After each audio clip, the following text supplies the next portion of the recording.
마태복음 12장 38절로 50절까지의 말씀입니다. 찾으신 줄 알고 제가 봉독해 드리겠습니다. 마태복음 12장 38절입니다. 그때 서기관과 바리새인 중 몇 사람이 말하되 선생님이여 우리에게 표적 보여주시기를 원하나이다. 예수께서 대답하여 이르시되 악하고 음란한 세대가 표적을 구하나 선지자 요나의 표적밖에는 보일 표적이 없느니라. 요나가 밤낮 사흘 동안 큰 물고기 뱃속에 있었던 것 같이 인자도 밤낮 사흘 동안 땅속에 있으리라. 심판때에 니느웨 사람들이 일어나 이 세대 사람들을 정죄하리니 이는 그들이 요나의 전도를 듣고 회개하였음이오니와 요나보다 더 큰 이가 여기 있으며 심판때에 남방 여왕이 일어나 이 세대 사람을 정죄하리니 이는 그가 솔로몬의 지혜로운 말을 들으려고 땅끝에서 왔음이거니와 솔로몬보다 더 큰 이가 여기 있느니라. 더러운 귀신이 사람에게서 나갔을 때 물 없는 곳으로 다니며 쉬기를 구하되 쉴 곳을 얻지 못하고 이에 이르러 내가 나온 집 내 집으로 돌아가리라 하고 와서 보니 그 집이 비어 청소되고 수리되었거늘 이에 가서 저보다 더 악한 귀신 7을 데리고 들어가서 거하니 그 사람의 나중 형편이 전보다 더욱 심하게 되었느니라. 이 악한 세대가 또한 이렇게 되리라. 예수께서 무리에게 말씀하실 때 그의 어머니와 동생들이 예수께 말하려고 밖에 섰더니 한 사람이 예수께 여짜오되 보소서 당신의 어머니와 동생들이 당신께 말하려고 밖에 서 있나이다 하니 말하던 사람에게 대답하여 이르시되 누가 내 어머니며 내 동생들이냐 하시고 손을 내밀어 제자들을 가리켜 이르시되 나의 어머니와 나의 동생들을 보라. 누구든지 하늘에 계신 내 아버지의 뜻대로 하는 자가 내 형제요 자매요 어머니니라 하시더라. 아멘. 네, 오늘 본문은 서기관과 바리새인들 그리고 예수님과의 논쟁을 다루는 본문입니다. 그리고 그 안에 세 가지 이야기가 담겨져 있는 것으로 보입니다. 첫 번째는 38절부터 42절까지인데 서기관과 바리새인들이 예수님께 표적을 보여달라고 이렇게 말합니다. 뭔가 좀 더 확실한 뭔가를 좀 보여주시면 우리가 조금 당신에게 설득되지 않겠는가라고 이렇게 이야기하는 것 같습니다. 뭔가 표적을 보여달라라고 이렇게 요구를 하자 예수님께서는 그들에게 다소 부정적인 말씀으로 하시는 것을 오늘 본문은 보여주고 있습니다. 악하고 음란한 세대가 표적을 구한다라고 말씀하시면서 선지자 요나의 표적 외에는 내가 너희들에게 보여줄 것이 없다 이렇게 말씀하십니다. 요나의 표적이라는 게 무엇입니까? 요나가 사흘 동안 물고기 뱃속에 있다가 살아난 것처럼 인자도 사흘 동안의 땅속에 있다가 살아나게 될 것이다 라는 그 표적 말고는 너희들에게 보여줄 표적이 없다라고 말하고 있습니다.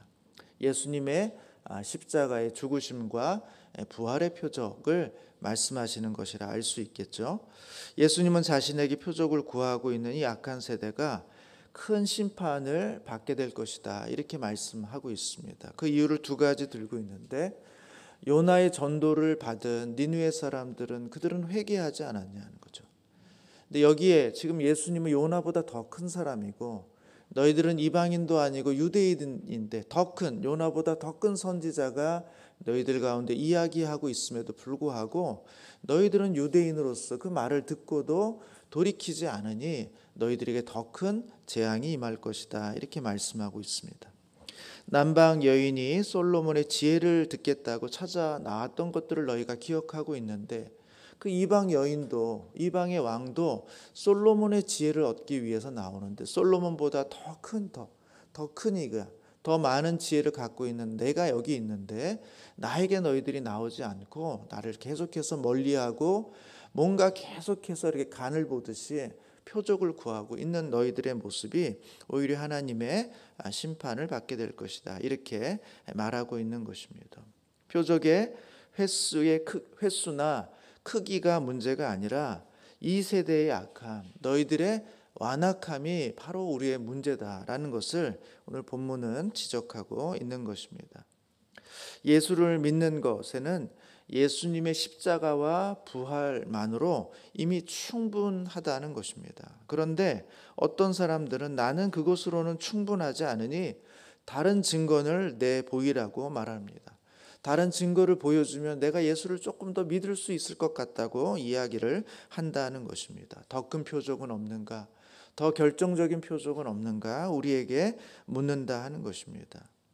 믿고자 하는 자는 예수님의 그 표적, 요나의 표적, 십자가의 죽으심과 그 부활만으로 충분히 그들이 믿을 만한 그런 조건을 만들어내지만 믿지 않고자 하는 자에게는 그 외에 어떠한 증거를 더 보여주어도 그들은 믿지 않는다는 것입니다. 그들은 믿지 못하는 것이 아니라 믿지 않는다는 것입니다.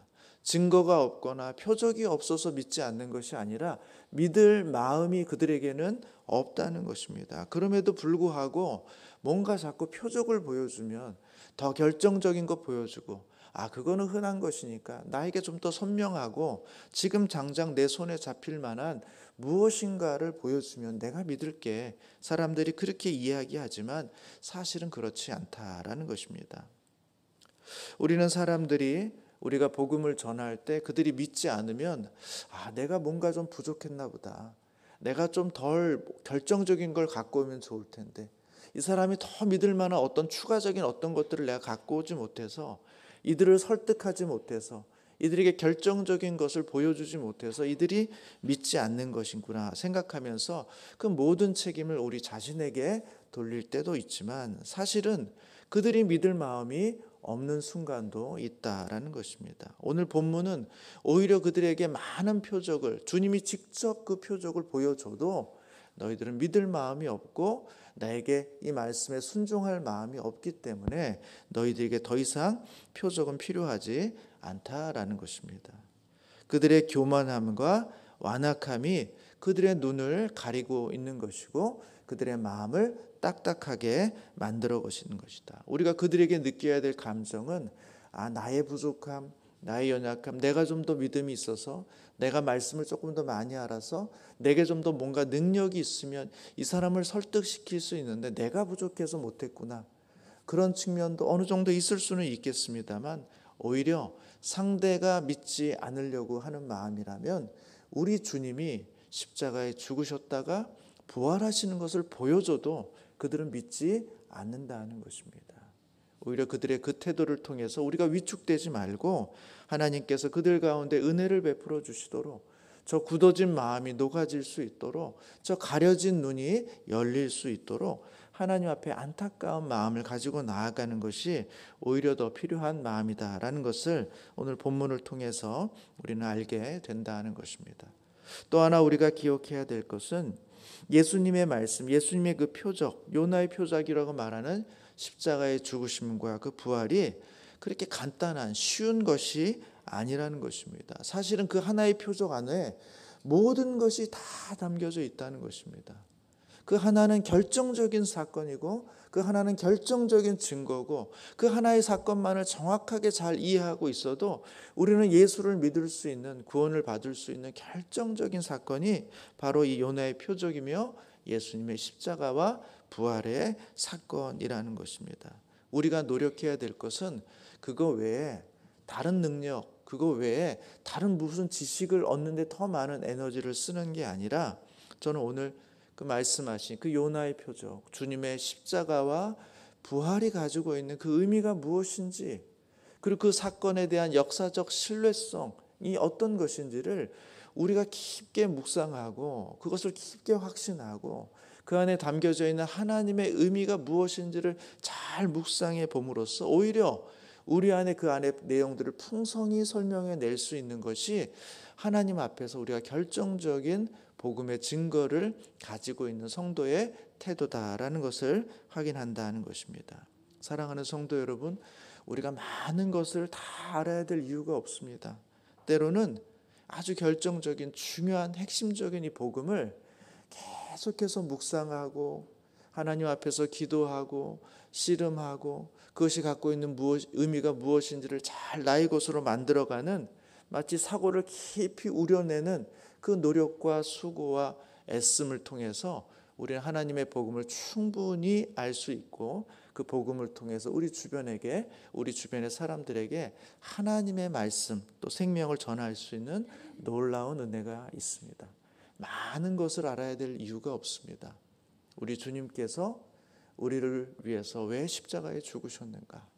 그리고 주님은 거기서 머무르지 않으시고 왜 다시 부활하셨는가? 그리고 그 사실을 우리들에게 알리기 위해서 주님은 얼마나 분주히 수고하고 애쓰며 우리 가운데 끊임없이 그것이 유일하고 결정적인 것이다 라는 것을 말씀해 주고 있는가 라는 사실들을 기억해서 그 말씀 앞에 우리의 삶의 많은 묵상들을 드릴 수 있는 우리 성도님들이 되시기를 주님의 이름으로 축복합니다. 두 번째 이야기는 43절부터 45절의 이야기입니다. 악한 세대에 대한 또 하나의 비유를 들고 있습니다. 더러운 귀신이 사람에게서 나갔다 이렇게 이야기합니다. 어떤 이유로 나갔는지는 모르겠습니다만 이 더러운 귀신이 사람에게서 나갔다. 사람의 입장에서 보면은 그는 귀신으로부터 자유를 얻은 것이지만 귀신의 입장에서 보면 아마 자기가 머물 집을 잃어버린 것이 된 것 같습니다. 귀신이 밖으로 나가서 돌아다니는데 쉴 곳을 얻지 못합니다. 그래서 그가 생각한 것이 내가 원래 있던 집, 그 사람에게로 다시 돌아가야 되겠구나라고 생각을 하고 그 사람에게로 돌아와 보니까 그 공간, 자기가 비웠던 그 공간에 뭔가 다른 것이 존재하지 않고 여전히 비어 있다는 사실들을 확인하게 됩니다. 아, 내가 다시 들어갈 수 있겠구나. 근데 놀라운 것은 그 공간이 비어 있는 채로만 있는 게 아니라 청소도 되어 있고 수리도 되어 있어서 오히려 이전보다 더 쾌적한 공간이 되었다는 것입니다. 그래서 이 귀신이 생각하기를 옳구나, 내 친구들까지 같이 데려가야 되겠다 하고는 더 악한 귀신 7을 데리고 그 사람에게 다시 거주하게 됨으로써 그 사람의 나중 형편이 처음보다 더 심각하게 되었다 하는 이야기를 해주고 있습니다. 이 비유가 어떤 의미를 가지는지에 대해서는 그 맥락을 통해서 우리가 살펴볼 때 조금 더 선명할 수 있습니다. 우리가 귀신 이야기를 들으면 그 오늘 본문 그 앞부분에 보시면 12장 22절부터 보시면 귀신 들려서 눈 멀고 말 못하는 사람이 있었습니다. 그가 예수님께 나왔을 때 그 귀신이 쫓겨남으로 그 사람이 눈을 뜨게 되고 말을 하게 되는 이야기가 있습니다. 어쩌면 이 비유는 그 사람에 대한 이야기를 해주고 있는 것 같습니다. 그 사람에게서 귀신이 나갔습니다. 예수님께서 귀신을 쫓아내신 것입니다. 그러면 당연히 귀신이 쫓겨났으니 이것은 분명히 하나님의 역사라고 인정을 하고 거기에 모였던 많은 사람들은 하나님이 일하셨구나, 이 예수는 바로 다윗의 자손이구나, 우리가 기다렸던 그 메시아구나 라고 받아들이게 되는 게 너무나 마땅한데도 불구하고 사람들은 그렇게 받아들이지 않았다는 것입니다. 귀신은 나갔는데 여전히 그 공간에는 다른 것들이 존재하고 있다는 것이죠. 오히려 바리새인들이 어떻게 이야기합니까? 이것은 하나님의 역사가 아니다. 귀신의 왕 바알세불을 힘입어서 그가 귀신을 쫓아낸 것이다. 이렇게 이야기함으로써 지금 귀신을 쫓아낸 이 현장 속에 더 큰 귀신의 힘을 빌려오고 있는 모습들을 우리는 확인하게 된다는 것입니다. 그래서 이 공간을 어떻게 만듭니까? 귀신이 쫓겨나서 거기에 예수의 능력, 하나님의 능력, 하나님의 일하심이 채워지는 것이 너무나 분명함에도 불구하고 완악한 사람들의 마음속에 마땅히 들어가야 될 그 하나님의 공간을 오히려 막고 더 큰 귀신의 왕 바알세불의 능력을 거기다 채움으로써 그 공간을 더 악하게 만드는, 이 세대를 더욱더 힘들게 만드는 그런 비유를 오늘 우리 가운데 주고 있는 것입니다. 악한 세대가 바로 이런 식으로 반응하게 된다는 것입니다. 결정적인 증거가 없어서가 아니라, 믿을 만한 내용이 없어서가 아니라 그들의 악한 마음이, 그들의 가려진 눈이, 그들의 굳은 마음이 예수 그리스도를 받아들이지 못하고 그들의 상태를 더욱더 열악하게 만들어가게 된다라는 것을 비유로 설명해 주고 있는 것이죠. 46절부터 50절까지가 이제 세 번째 이야기입니다. 누가 진짜 예수님의 가족인가 하는 문제를 다루고 있습니다. 사람들이 볼 때는 눈에 보이는 혈통, 어머니, 동생들이 가족이라고 생각을 하죠. 그래서 예수님께서 이야기하고 있을 때 지금 저 밖에 당신의 어머니와 누이와 동생들이 와 있습니다. 이렇게 이야기를 했던 것입니다. 그런데 예수님께서는 그들이 나의 누이고 나의 어머니다 이렇게 이야기하지 않고 오히려 누가 정말 나의 가족인가? 나의 가족은 혈연의 가족이 아니라 하나님의 뜻대로 하늘에 계신 내 아버지의 뜻대로 하는 자가 내 형제요 자매요 어머니다 라고 말씀하시면서 그 제자들을 가리키면서 그들은 나에게 혈연적인 관계는 아니지만 육체적으로 어떤 특별한 관계를 가지고 있지는 않지만 하나님의 뜻을 행하는 자, 내 아버지의 뜻대로 행하는 자가 바로 나의 동생이고 나의 어머니고 나의 가족이다. 이렇게 말씀을 해주고 있는 것입니다. 사람들이 보기에는 마치 서기관이나 바리새인들이 하나님과 더 특별한 관계를 갖고 있는 사람들처럼 생각이 듭니다. 왜냐하면 그들은 말씀을 가까이 하고 있고 율법을 철저히 지키며 그들은 여전히 제사를 충성스럽게 잘 드리는 사람들이기 때문에 그렇다는 것입니다. 당연히 사람들이 볼 때는 하나님과 특별한 관계처럼 보이게 된다라는 것입니다. 그러나 주님은 말씀하세요. 그게 아니다라는 것입니다. 그들이 특별해 보이는 것처럼 그들이 하나님과 특별한 관계처럼 보이지만 사실은 그들은 하나님의 가족이 아니라는 것입니다. 누가 진짜 하나님의 가족인가 하는 거예요. 우리가 예배를 함께 드리고 종교적인 어떤 행위를 하고 종교적인 어떤 위치에 있어서 남들이 보기에 그럴듯한 어떤 모습을 갖고 있는다고 해서 그것이 바로 하나님의 가족, 나의 가족이 아니라는 것입니다. 진짜 나의 가족은 하늘에 계신 내 아버지의 뜻대로 하는 자, 하나님의 통치를 받는 자, 하나님을 나의 아버지로 섬기는 자, 하나님 때문에 나의 삶을 그 기준에 맞추려고 하는 사람들, 그들이 바로 나의 가족, 나의 누이기도 하고 나의 형제이기도 하고 그들이 바로 나의 어머니이기도 하다라고 우리 주님은 말씀하고 있다라는 것입니다. 사랑하는 성도 여러분, 우리가 어떻게 하나님의 가족이 되는가?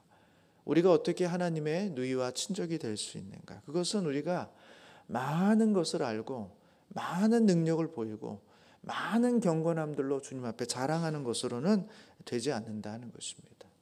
우리가 조금밖에 모르고 적게 알아도 그것이 하나님의 말씀인 줄로 알고 그대로 순종하기를 마음 가운데 결단하고 그렇게 살아가는 사람들이 결국은 하나님의 가족이 된다라는 사실을 오늘 본문은 우리 가운데 말씀해 주고 있는 것입니다.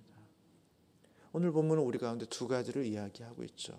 혹시 우리 안에 서기관이나 바리새인과 같은 높은 마음, 굳은 마음, 그래서 예수님께서 결정적인 증거를 보여주셔도 그 결정적인 증거가 내 마음을 움직이지 못할 만큼 여전히 자기의 의와 자랑으로 가득한 마음, 그 마음을 계속해서 유지해 간다면 오늘 본문이 말하고 있는 그 사람의 나중 형편이 처음보다 더 힘들게 될 것이다. 이렇게 말씀하고 있습니다. 우리에게 높은 마음, 굳은 마음, 딱딱한 마음이 있다면 오늘 이 아침에 하나님 이 마음을 부드럽게 해달라고, 이 마음을 연약하게 해달라고, 낮추어 달라고, 그래서 하나님의 말씀이 우리 가운데 정말 생명처럼 들어오게 되는 그런 부드러운 밭이 되게 해달라고 기도하시며 나아가시는 우리 성도님들이 되시기를 주님의 이름으로 축복합니다. 그리고 우리에게 주어진 말씀이 많은 것이 아니더라도 작은 것 하나라도 하나님 그것이 주님의 말씀이라면 내가 그대로 순종하겠습니다. 주의 말씀대로 살겠습니다. 나는 주님의 자녀입니다. 나는 주님의 백성입니다. 라는 그런 고백으로 우리의 삶을 올려드림으로써 우리 주님의 가족이 되시는 우리 귀한 성도님들의 삶이 되시기를 주님의 이름으로 축복합니다. 기도하겠습니다. 사랑하신 하나님 아버지, 혹시 우리 안에 서기관이나 바리새인들과 같은 그런 마음이 자리 잡고 있다면 주님 우리의 굳어진 마음, 높아진 마음을 낮추시고 깨뜨리시고 갈아엎으셔서 하나님의 말씀을 온전히 받고 그 말씀으로 열매를 맺는 부드러운 마음으로 만들어 주시는 복된 하루가 되게 하여 주시옵소서.